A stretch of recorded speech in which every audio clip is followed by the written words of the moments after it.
They called it the Horizon's Edge, humanity's most distant deep space survey vessel, drifting beyond the rim of the Orion Arm. It wasn't supposed to find anything.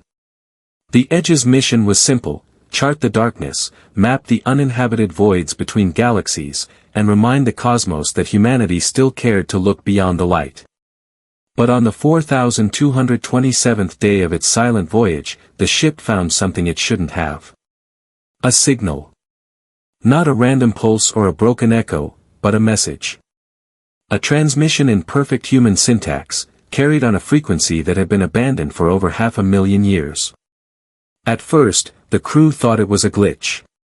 Then they thought it was a trick, a prank from one of the machine intelligences that haunted the interstellar nets. But when they decoded the message, every human aboard went silent.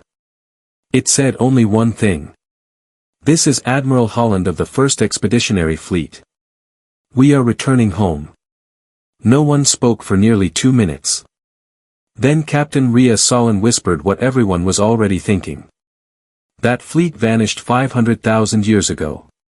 The Horizon's Edge turned its gaze toward the coordinates buried in the signal, a cold, dead sector of space where no living thing had ever been recorded.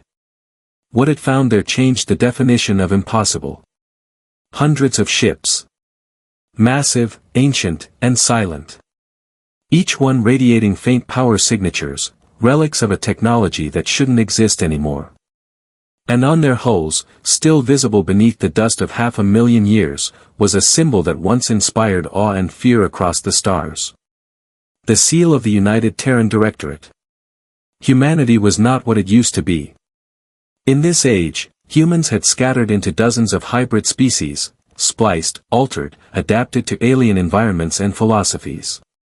No one remembered the wars of the Directorate or the age of galactic dominance. The idea that ancient, baseline humans had once ruled an empire spanning thousands of systems was treated as myth, a story for children. And yet here it was. Proof that the old legends were true. The Directorate had existed. It had fallen. And now, somehow, it had returned. Captain Solon did what any explorer would do: she hailed the fleet. "This is Captain Rhea Solon of the Horizon's Edge, Terran Survey Division. Identify yourselves." The reply came after 13 minutes. The voice was human, unaltered, clear, and commanding. "We hear you, Captain Solon. Your signal is received. We've traveled far, and the galaxy looks different now." Solon felt something in her chest tighten. The voice spoke with the calm certainty of someone who had seen too much, someone whose memories belonged to a different universe. "Admiral Holland," she said quietly, "how did you survive?" "We didn't," came the reply. Then the transmission cut out. News of the discovery shattered the galactic net. Every species, every council, every hidden faction scrambled to verify the impossible. The idea that humans from the ancient age had somehow returned sent shockwaves through the political order. The Galactic Council, a coalition that had long since inherited humanity's abandoned territories, convened an emergency session. There was panic, and beneath it, something darker: fear. Because if the old Directorate's fleet truly had returned, then humanity was no longer just a curiosity or a relic. It was a threat reborn. The Horizon's Edge was ordered to stand by for first contact operations. But Solon couldn't wait. Against protocol, she sent a probe closer, past the perimeter of the fleet. As it approached, the probe's sensors detected impossible readings: time distortion, quantum interference, signals bleeding through multiple dimensions. It wasn't just a fleet, it was a scar in spacetime, held together by an intelligence older than physics itself. And then, as if responding to her curiosity, one of the massive ships stirred. Lights ignited across its hull, pale, golden, and human. The ship's engines roared to life with a soundless pulse that rippled through the vacuum. "We've waited long enough," said Admiral Holland's voice. "It's time for humanity to remember what it was." That night, as Horizon's Edge orbited the fleet, Captain Solon recorded her thoughts, a habit every long-haul captain developed to preserve sanity in deep space. If this is real, she said softly, then everything we've built, the councils, the alliances, even our definition of what it means to be human, is about to change. Maybe they're saviors. Maybe they're ghosts. But part of me wonders if we were never meant to find them. She paused, then added. The universe doesn't give back what it takes without a reason. When the fleet finally moved, it didn't head toward the council worlds. It didn't even acknowledge the diplomatic signals pouring in from every corner of the galaxy. It moved toward Earth, a planet that hadn't been inhabited in over 200,000 years. Most species didn't even know where it was anymore. The coordinates had been erased from galactic maps during the long collapse. But the fleet knew. As if following a memory older than civilization itself, they turned silently toward Sol, accelerating faster than any known drive system could explain. Solon watched as the stars blurred past them, as time seemed to bend around the impossible formation. Her crew whispered prayers, some human, some alien. "Captain," said her navigator, voice trembling, "they're not using any known propulsion. It's rewriting spacetime as it moves." "Keep watching," Solon whispered. "History is watching too." And somewhere, buried beneath layers of fear and wonder, she felt something awaken, a small, ancient voice whispering from the bones of humanity itself. "We never really left." As the horizon's edge followed the fleet toward the forgotten cradle of mankind, a faint signal echoed across the galactic network, a transmission so ancient that most AIs ignored it as background noise. But those who listened heard the message, repeated endlessly in a voice both human and not. "The silence is breaking. The architects are watching."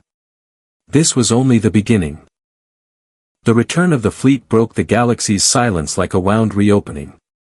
For 500,000 years, humanity had been a story, a species remembered through ruins, myths, and genetic traces scattered among 1,000 hybrid descendants. Now, that myth had taken shape again. The Galactic Council, seated on the city world of Esserus Prime, convened in chaos. Delegates from 100 species spoke in overlapping voices, fear, disbelief, calculation. And above them all, in the hollowed chamber that once held the original Terran banner, the chair of the council asked the question no one wanted to answer. If these are the ancestors of humanity, what do they want? No one knew. The fleet hadn't answered further hails. It ignored every attempt at diplomacy. It simply moved toward Sol, an ancient ghost returning home. Reports from deep space observers described the formation as mathematically perfect. The ships moved in sync as though guided by a single consciousness. Even the most advanced civilizations couldn't explain how they navigated faster than light without distortion, or how their reactors output power beyond physical limits. The scientists called it impossible. The priests called it divine. The council called it a potential existential threat. In the middle of the chaos, a lone representative sat quietly, Dr. Elara Keen, descendant of one of the last pure Terran bloodlines. Her people had long since integrated into the galactic population, their DNA diluted and their history forgotten. But when she heard the name Admiral Holland, something deep in her memory stirred. She remembered an old story her grandmother once told her. That the Directorate didn't fall because of war, it fell because it chose to disappear. Because something out there had frightened even the conquerors of the stars. Elara requested a direct communication line to the horizon's edge. If anyone had seen the fleet up close, it was them. The transmission came through with static. Captain Solon's face appeared, tired but alive. Behind her, the viewport glowed with the soft light of the fleet's engines. "They don't respond to our scans," Solon said. "They act like they're aware of us, but we're irrelevant to them. Every time we get close, our instruments start showing data from other timelines." Elara frowned. "Other timelines?" "Yes. Fragments of realities that never happened, human empires that never fell, galaxies that never formed. It's as if they're dragging possibilities with them." A silence hung between them. Then Solon added, almost reluctantly. "And there's something else. Every time we try to record their energy signatures, the data erases itself. It's like the universe refuses to remember them. When Alara brought this report to the council, half the chamber dismissed it as superstition. The other half, the ones who still feared the old directorate, began preparing military contingencies. The council issued a decree. If the returning fleet approaches any inhabited world, all defensive networks are authorized to engage.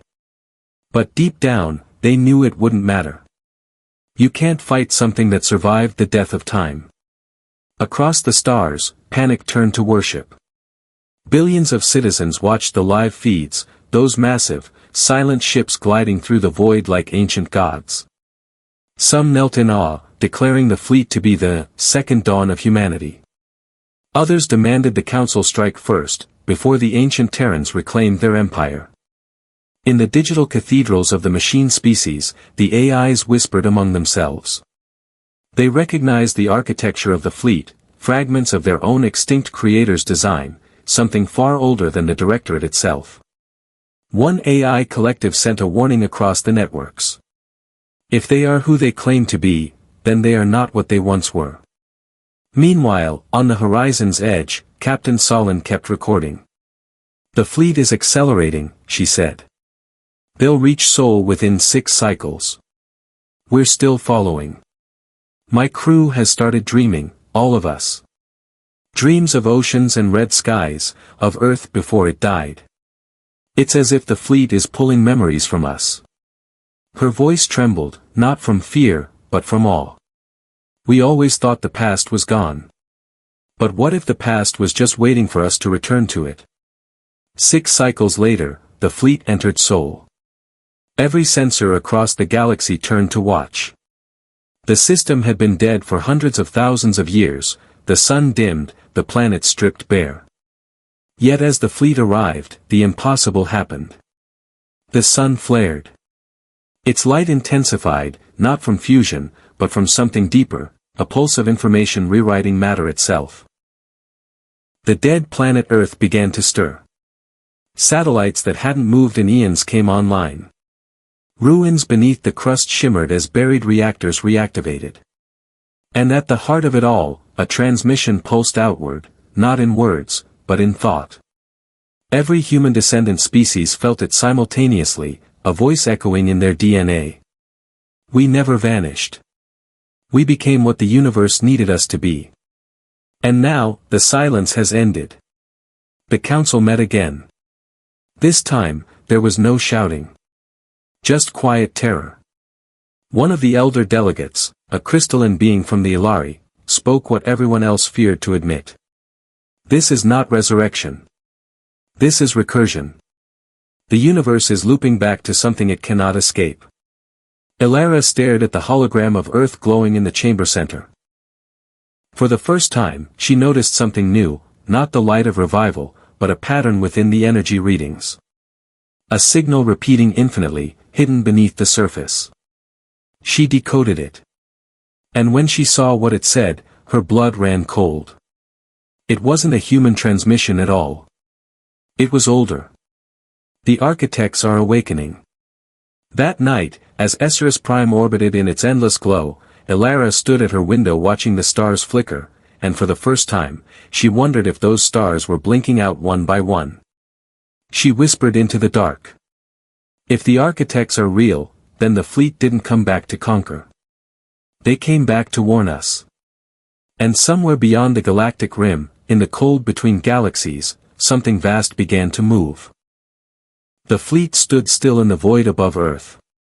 For the first time in recorded galactic history, the stars around Sol flickered in rhythm, as if the universe itself was breathing with the ancient ships. From every inhabited world, billions watched the live feed, the broken planet glowing with new light, wrapped in a lattice of golden energy. Some called it resurrection. Others called it infection. And in the heart of that light, Admiral Holland finally spoke.